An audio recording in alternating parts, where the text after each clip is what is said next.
Il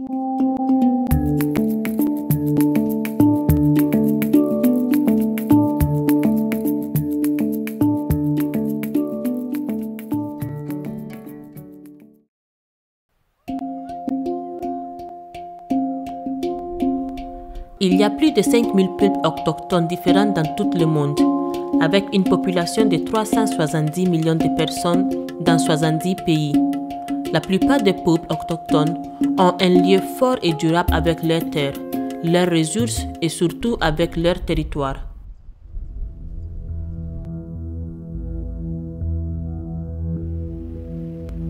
En tout cas, la terre a des significations différentes pour chacun.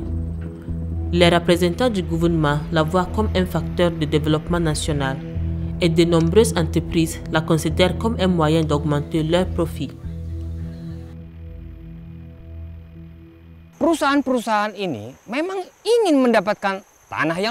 Les grandes entreprises veulent beaucoup de terres pour y exploiter les matières premières avec lesquelles elles fabriquent des produits pour les marchés internationaux.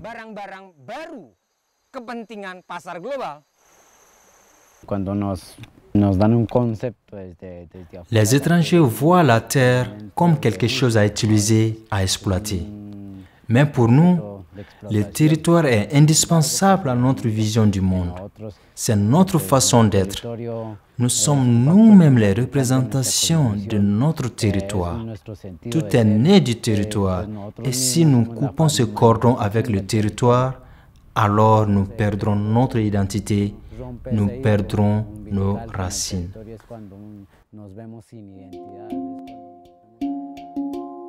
La réalité d'aujourd'hui, c'est que les territoires de nombreux peuples autochtones dans le monde sont menacés.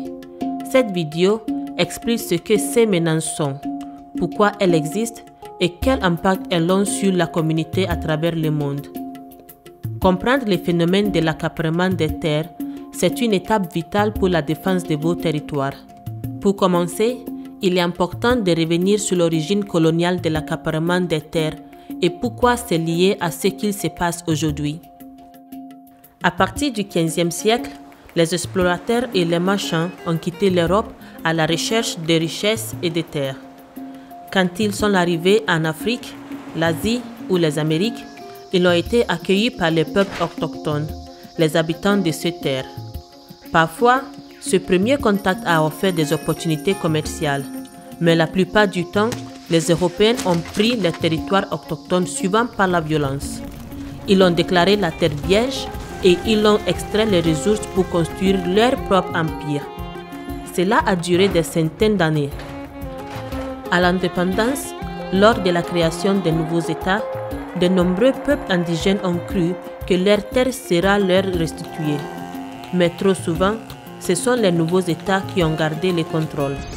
Aujourd'hui, de nombreux gouvernements donnent encore les territoires autochtones à des investisseurs qui exploitent les ressources pour construire leur empire.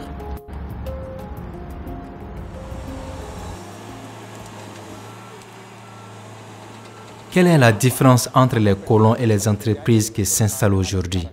L'entreprise vient, prend et s'en va. Les entreprises créent leur propre terrain, peu importe l'endroit.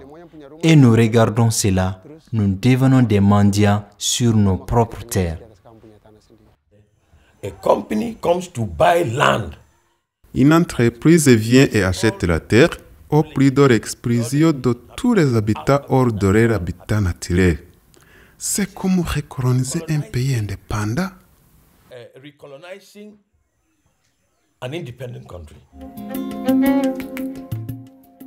La population mondiale augmente. De plus en plus de nourriture, de carburant et divers produits sont consommés, surtout par ceux qui ont plus d'argent. Si rien ne change, la consommation mondiale des matières premières aura triplé d'ici à 2050. Les grandes entreprises et les États occupent les territoires des peuples autochtones pour établir des exploitations agricoles, sylvicoles, minières et des parcs nationaux pour la préservation de la nature.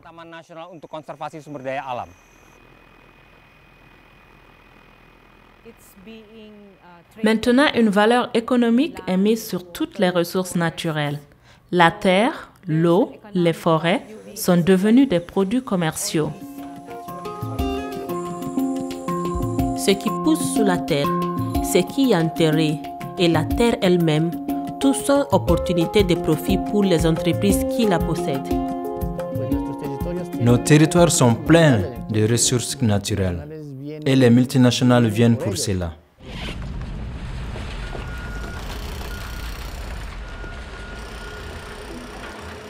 Les activités minières, la déforestation et les plantations à grande échelle sont souvent source de problèmes sociaux, économiques et environnementaux, surtout pour les communautés qui y vivent.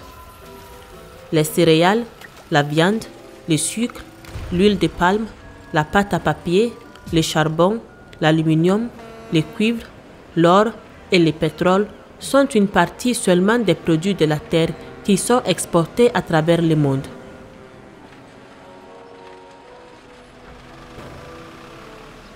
La quantité de terre achetée et louée pour alimenter ce commerce mondial augmente rapidement.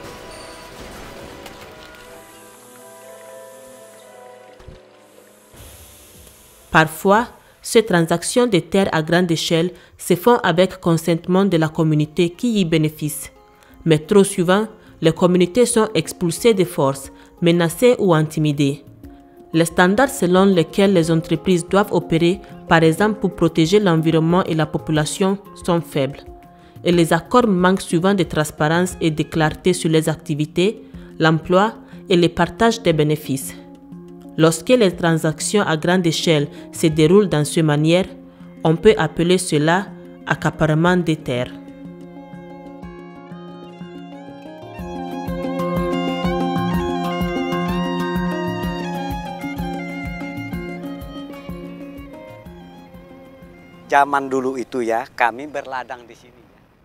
On travaillait la terre ici.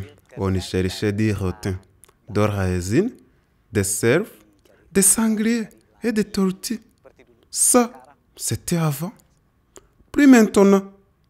Maintenant, tout est détruit. Et nos revenus aussi. L'entreprise est venue sans raccord de la communauté locale, ni de ceux qui possèdent la terre, regardez de la forêt. Tout a été détruit sans permission, sans consentement, sans compensation.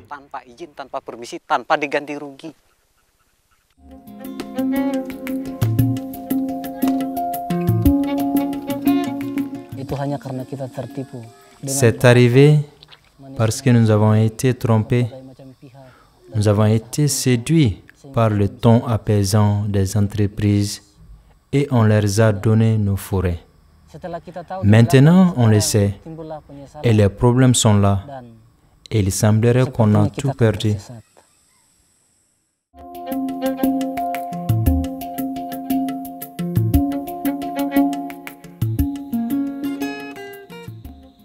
Cette forêt a été vendue sans que nous le sachions. Nous, propriétaires de la terre. Ils ne nous même pas dit. Nous ne sommes pas contents. Nous ne voulons pas qu'ils entrent sur ces terres. Comme peuvent-ils accaparer notre terre sans même que nous le sachions?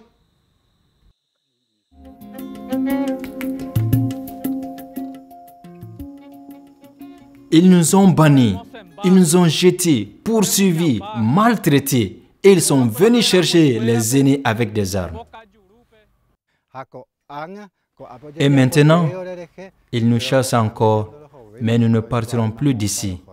Où allons-nous si nous quittons nos terres?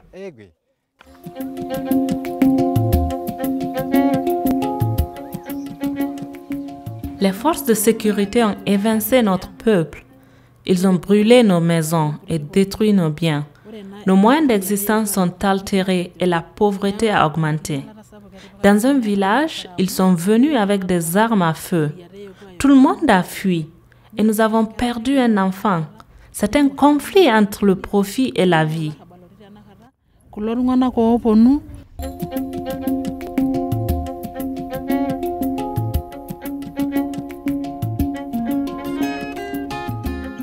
Esta es la calidad de agua nos ha expuesto a todos los amazónicos a consumir. Voici la qualité d'eau à laquelle nous avons été exposés ici. Ces entreprises nous laissent nous laver dans ces eaux juste pour gagner plus d'argent sans se soucier de ceux qui vivent ici. De las personas que vivimos acá en la zona. Hemos visto lo que es tremenda contaminación. Nous avons eu des cas de pollution très graves. Nous avons perdu des récoltes qui étaient au bord de la rivière et des plantes médicinales qui n'ont pas pu repousser. Et comme nous n'étions pas informés, nous avons bu ces eaux. Même si la raffinerie de pétrole n'était pas dans notre zone, nous avons été directement impactés par l'eau contaminée des rivières. Les entreprises et l'État ne nous respectent pas. De las empresas petroleras ni tampoco del Estado.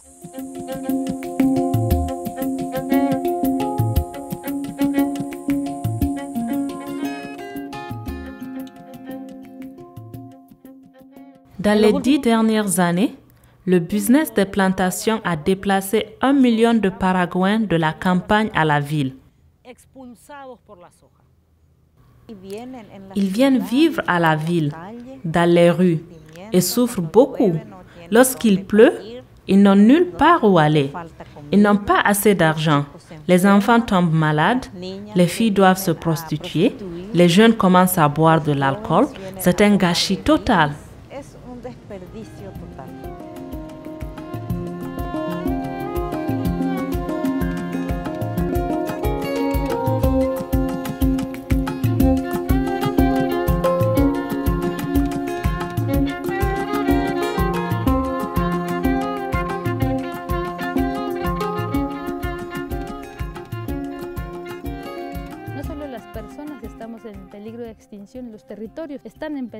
Ce n'est pas seulement nous, comme peuple autochtone, qui sommes menacés de disparition, mais aussi nos territoires. Chaque jour, nous sommes témoins de la montée du capitalisme, qui signifie la perte des terres, les déplacements de population et surtout la violation des territoires de la nature.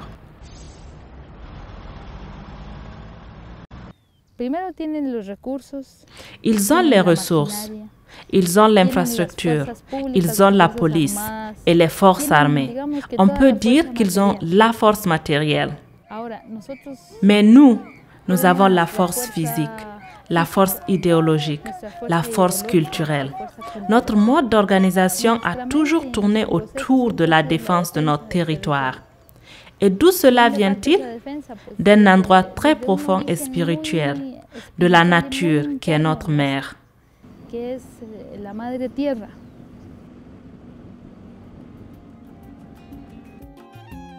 Cette vidéo a décrit ce que sont les accaparements des terres, comment ils font suite aux accaparements de l'époque coloniale, pourquoi ces phénomènes existent à travers le monde et en quoi ils menacent les cultures et les territoires autochtones.